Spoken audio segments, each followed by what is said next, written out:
Me refiero a un filósofo, a un sedicente filósofo, a un supuesto practicante de la aletheia que miente y oculta datos para atrapar al diablo haciendo trampas y para ganar... Bueno, él dice, por ejemplo, en uno de sus libros, que no en el manual de antifilosofía, sino en el tratado de ateología, que muchos jerarcas nazis acabaron convirtiéndose al Islam. ¿Quiénes? ¿Quiénes? Eso es directamente mentira. Mentira. Bueno, pues a un autor que sí que tiene un discurso de odio y que tiene un discurso más que discutible sobre cuestiones morales, está en un lugar de preeminencia porque es francés y está publicado por editoriales reconocidas, y sin embargo, vergüenza para nosotros, este libro no tiene el lugar que se merece, que es el lugar que tiene Onfray. El lugar que tiene Onfray o más. Bueno, en cuanto a la cronología del libro, no estoy muy seguro, porque habla de su desplazamiento, de cuando se convierte en un desplazado. En Marmolejo, para suplir esas horas, tiene que hacer guardias, que eso es algo ya común para todos. Aquí se ve como una especie de función que no corresponde al profesor, y así es, pero ahora todos los profesores, por desgracia, hacemos guardias, pero también da otras asignaturas que no le corresponden, como educación física, y se disculpa por dar clase en chándal, o en chandal, como quizá diga él, que es tan francés, y como decía José Guillermo García Valdecasas, no decía chándal, decía chandal. Bueno, pues se disculpa por eso, aunque yo doy clase en chándal sin ningún problema por razones diversas. Algún día lo justificaré, pero no hace falta, es por comodidad. Al igual que el director del colegio La Salle, donde estudié, que era un lasaliano que venía de las misiones de Togo, y quizá por ahí le vino el chándal, daba clase y regía el colegio con corbata y con un chándal azul celeste, lo cual tiene sentido porque era el colegio Inmaculada Concepción. Bueno, es un precedente de enseñanza en chándal, aunque llevaba chándal y corbata. Cosas de África, supongo. De vez en cuando nos ponía diapositivas de África, preferentemente de operaciones y de operaciones a leprosos. Nos ponía diapositivas de leprosos. Claro, todo esto son elementos de la educación que y nos decía, y cuando había extracción de un parásito, de un gusano, de las llagas purulentas de un leproso, nos decía: y si alguien no mira porque le da asco, que recuerde que es su hermano. Y yo pensaba, coño, será hermano nuestro el negro, pero no el gusano. No tenemos por qué mirar el hábitat de ese parásito. Y luego, como bonus track había diapositivas de... bueno, sí, tenía sentido, porque lo de la lepra era, bueno, el sufrimiento de África, etc. Y luego, como bonus track, nos ponía una circuncisión.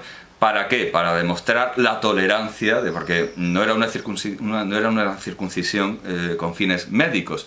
Era un musulmán de Togo que quería su circuncisión con garantías sanitarias, y como ellos eran muy tolerantes, pues a pesar de que eso tenía una finalidad meramente religiosa y meramente islámica, se la hicieron.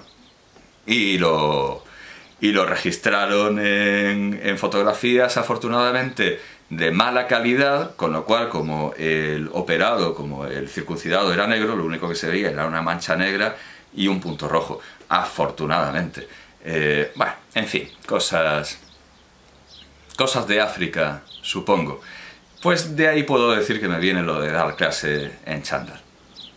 Una justificación como otra cualquiera.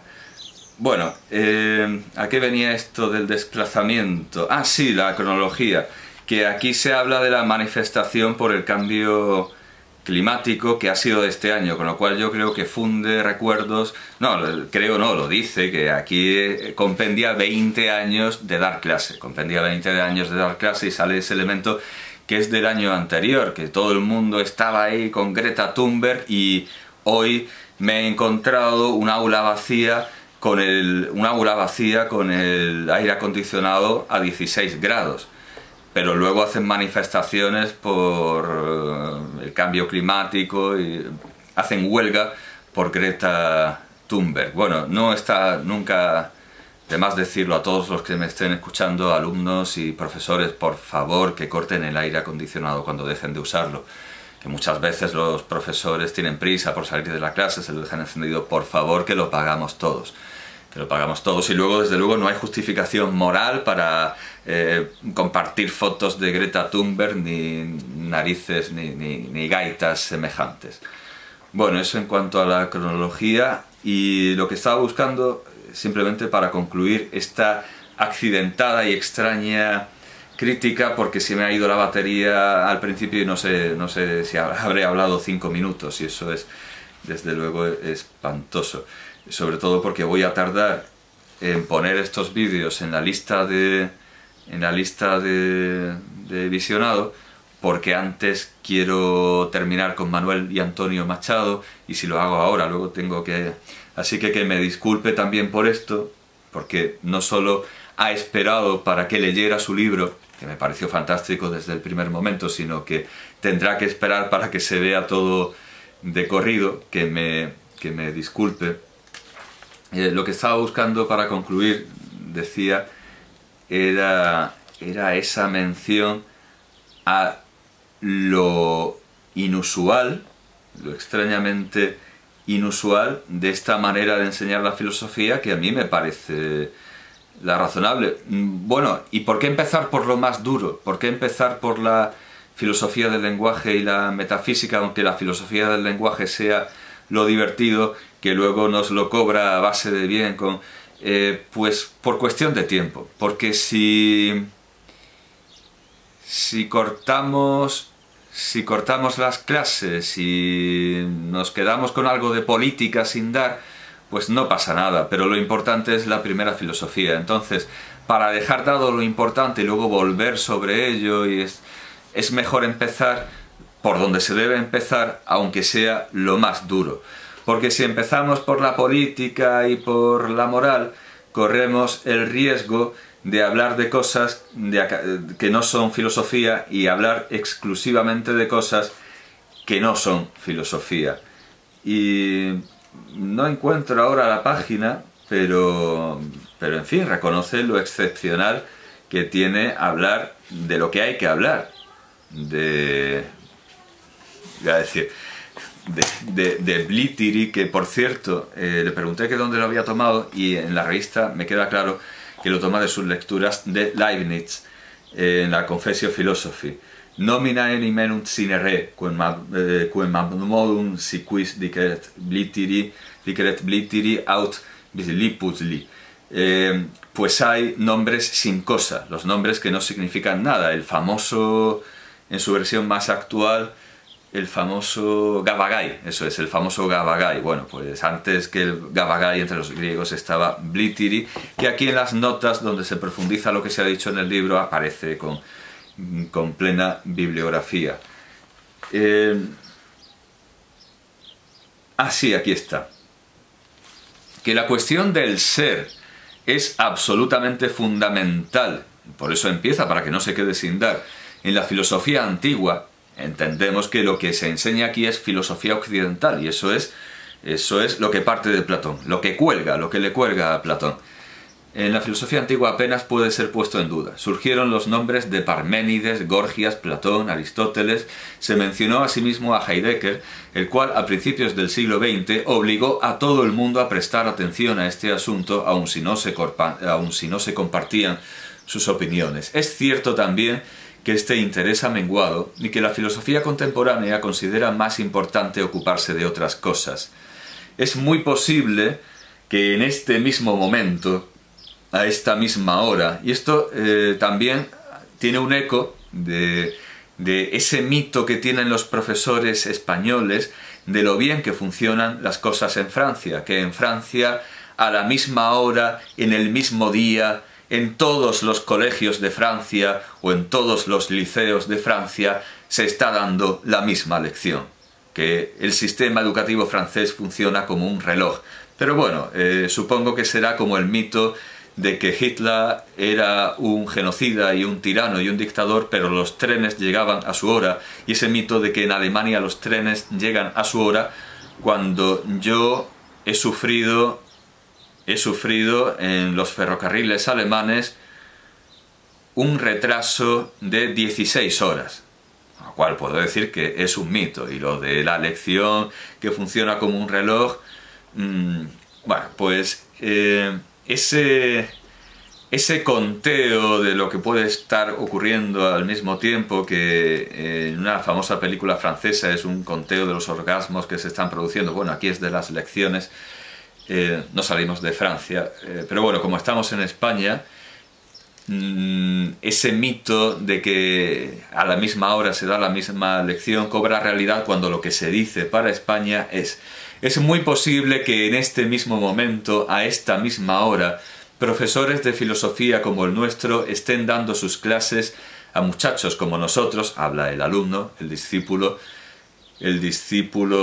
al que se conoce con el título de un diálogo supuestamente apócrifo, quizá no apócrifo, de Platón, cuyo tema es la superación del maestro, que por cierto esto está en el cebo de la contraportada, pero esto es demasiado comercial. Licofrón es un diario de clase, es decir, el relato que un alumno de bachillerato hace de las clases de su profesor de filosofía durante un par de trimestres. Licofrón es asimismo el nombre de un poco conocido sofista de la antigüedad. Este sofista servirá de hilo conductor de diferentes asuntos. Sin embargo, las clases se acaban convirtiendo en lecciones, el alumno en discípulo y el profesor en maestro. Hasta aquí bien. Los peligros de esas conversiones son también sus ventajas. Bueno, sí, por eso se refiere a que parece ser que se hace eco de ese dicho de que la universidad tiene que servir por lo menos para echarse novia, pues bueno, quizá esa sea la ventaja, no sé. Bueno, es muy posible que en este mismo momento, a esta misma hora, profesores de filosofía como el nuestro estén dando sus clases a muchachos como nosotros mismos, ocupando sus horas con cuestiones relativas a los derechos de los animales, la legitimidad de la eutanasia, cambio climático, perspectivas de género, responsabilidades medioambientales de la sociedad y de los estados, perfectibilidad de la democracia, lactancia materna, SIC, o el impacto de las nuevas tecnologías en nuestro mundo globalizado. Que nosotros nos estemos ocupando de lo que nos ocupamos no puede dejar de ser una bendita anomalía. Efectivamente, que quede claro que precisamente por la libertad de cátedra, que es algo grandioso, esto es una excepción, porque todos los profesores, bueno, o siguen escrupulosamente el libro, que siempre excede el tiempo del que se dispone para leerlo, o se decantan por este tipo de temas. Por cierto, en cuanto a la anomalía, hay que decir que también es una anomalía la grandeza, el conocimiento, el excelente castellano del autor, porque si voy al pasado me voy a acordar de uno de los profesores de filosofía, que tuve varios porque se sucedían por esto de los interinos, de que no haya plazas fijas, y de los desplazados. Me estoy acordando de un profesor de filosofía que seguía escrupulosísimamente el libro y no sabía nada más que el libro, por cierto libro que consideraba importante a Wittgenstein, a Rawls. No sé si eso seguirá siendo así, ahora han metido a María Zambrano. Bueno, pues en el libro aparecía un relato sobre los Sonacirema, una extraña tribu que tenía unos hábitos aún más extraños y bueno, el profesor decía que bueno, usaba ese texto, es que no sé hasta qué punto, pero vamos, me di cuenta y puede darse cuenta cualquiera. Sonacirema es americanos escrito al revés. Yo lo dije en clase, Y el texto original era bueno, pues sin la O, era Snasirema, los Americans, los americanos. Y era simplemente una broma tan frecuente en la historia de la literatura, las cartas persas de Montesquieu, las cartas marruecas de Cadalso, todas, bueno, todas las obras de ese tenor de Voltaire. Es algo muy habitual el que un extraterrestre, como en el caso de Voltaire, o los chinos también en el caso de Voltaire, o un musulmán, un persa, un marroquí, juzguen lo que nosotros damos por sentado de una manera cómica. Bueno, pues es una reedición de esto, obra de Horace Miner en 1956. Vamos, Horacio Miner. Si castellanizamos lo de Sonacirema, pues Horacio Miner. Entonces yo creí que cumplí con el objetivo de la actividad y del texto, que suponía que el alumno se diera cuenta de que los sonaciremas somos los occidentales, somos nosotros, y que cuando hablan de un extraño ritual en el que se pasa un extraño instrumento por la boca, pues es que se lavan los dientes con un cepillo. Bueno, yo creía que eso era lo que había que hacer. Bueno, pues se lo digo, y él siguió diciendo toda la clase que qué curioso, ¿verdad? Es que tenemos que abrir la mente a otras culturas, y yo entiendo que es que no le habían dado el libro del profesor, no le habían dado el libro del profesor en el que se explicaba lo que eran los sonacirema. Vamos, que no es que no tuviera la cultura para saber de dónde venía aquello, sino que no tenía la inteligencia mínima para deducir lo que yo perfectísimamente como alumno podía deducir, que era la inversión, ni un palíndromo, ni un anagrama. Bueno, sí, un anagrama, es un anagrama de una palabra perfectamente reconocible, y siguió dando su clase y hasta el fin de curso. O sea, si sigue vivo, seguirá en ese error, y si no, pues habrá muerto en ese error, convencido de que los sonaciremas son una tribu muy extraña y muy curiosa por la que hay que guardar respeto, como que hay que guardar respeto por todas las culturas. Bueno, pues por eso digo que es una excepción, no solo por lo que trata, sino por cómo lo trata y por la persona. Aunque ahora mismo no recuerde de qué es la J y él mismo la BL, ya me la acabará diciendo, Francisco J. Fernández es, con J o sin ella, un escritor completamente digno de conocerse y de admirarse.